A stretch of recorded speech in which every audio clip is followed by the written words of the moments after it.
C'est pourquoi aujourd'hui il est très important pour nous de comprendre ce point. En tant que musulmans, dans la société laïque qui est la société gabonaise, quel est mon rôle? Quel est mon rôle dans notre société? Avant toute chose, nous devons d'abord comprendre qu'en tant que musulmans aussi, nous avons deux sources d'argumentation. La première source est au Coran. La deuxième source est la sunna du prophète Mohammed sallallahu alayhi wa sallam. Donc tout ce qu'on dit concernant la religion de l'islam doit être soutenu soit par un verset coranique ou bien soit par une citation du prophète Mohammed sallallahu alayhi wa sallam. Nous tous nous sommes d'accord là-dessus. Et la question qu'on va se poser, dans une société comme le Gabon, le musulman a-t-il un rôle à jouer, oui ou non? Pour avoir la réponse, on doit faire un tour au Coran. On doit aussi faire recours à la sunna du prophète Mohammed sallallahu alayhi wa sallam pour mieux comprendre ce que Allah a dit par rapport aux musulmans dans le milieu dans lequel il vit. Bien vrai que peut-être coraniquement, le mot al-mujtama n'a pas été employé dans le mot Coran. Quand Allah parle de la terre, soit parfois il emploie le mot al-ard, ou bien soit parfois il emploie le mot, l'appellation, le nom de cette terre. Comme dans la sourate de Al-Imran, quand Allah dit Inna awwala baytin wudi'a lin-nas lalladhi bi Bakkata mubarak. Allah dit la meilleure maison sur la terre, c'est celle-là qui se trouve à l'endroit où se trouve la Kaaba. Donc cet endroit-là, c'est un endroit, autant pour moi qu'Allah a cité coraniquement.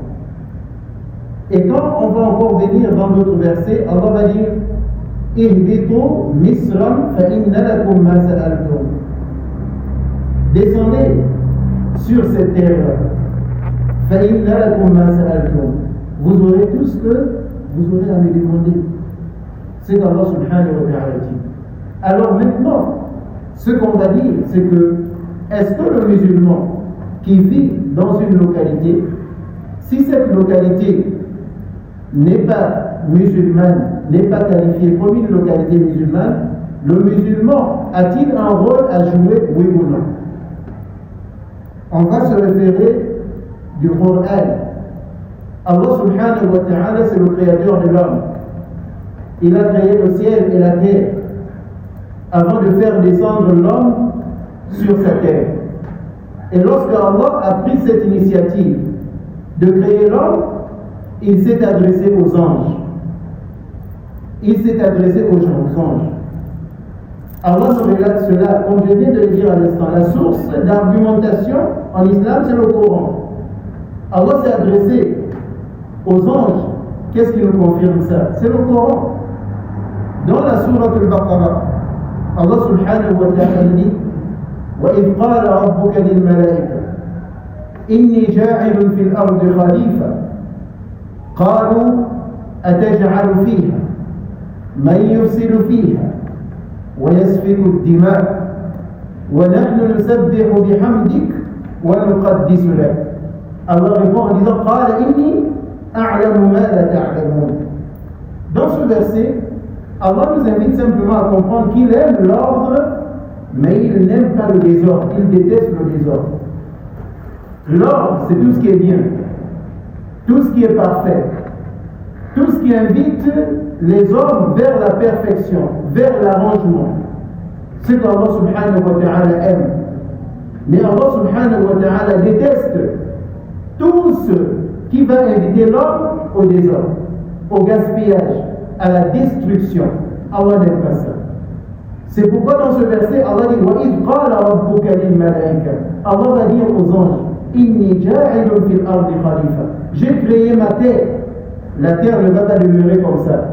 J'ai créé la terre pour un but, pour que cette terre-là puisse recevoir les êtres humains et d'autres créatures. Et maintenant, il va dire aux anges, Inni ja'ilun fil ardi khalifa. Je veux mettre sur cette terre-là mon représentant. Le représentant d'Allah sur la terre, c'est l'homme, le fils d'Adam. Allah dit, Inni ja'ilun fil ardi khalifa. Je veux faire descendre sur la terre mon représentant. Les anges vont répondre à Allah en lui disant, Ataj'alu fiha man yufsidu fiha. Pourquoi les anges disent ça? Parce qu'ils savent que Allah n'aime pas le désordre. Allah aime ce qui est en ordre. Allah aime ce qui est en perfection. Allah subhanahu wa ta'ala aime ce qui est arrangé. Alors les anges ont cru que si Allah fait descendre l'homme sur la terre, l'homme va venir détruire tout. C'est pourquoi ils vont dire à Allah, Ataj'alu fiha man yufsidu fiha. Tu vas faire descendre sur la terre une créature qui va venir s'aimer le désordre, une créature qui va venir gaspiller.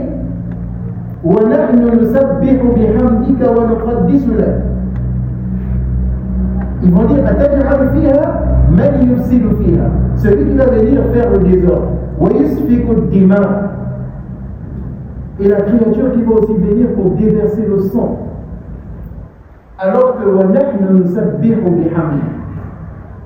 nous les anges, notre travail c'est de te glorifier, de t'invoquer. Car Allah nous dit dans le Coran, La ya'asuna Allah ma amarahum wa yaf'aluna ma yu'marun. Les anges ne désobéissent jamais à Allah.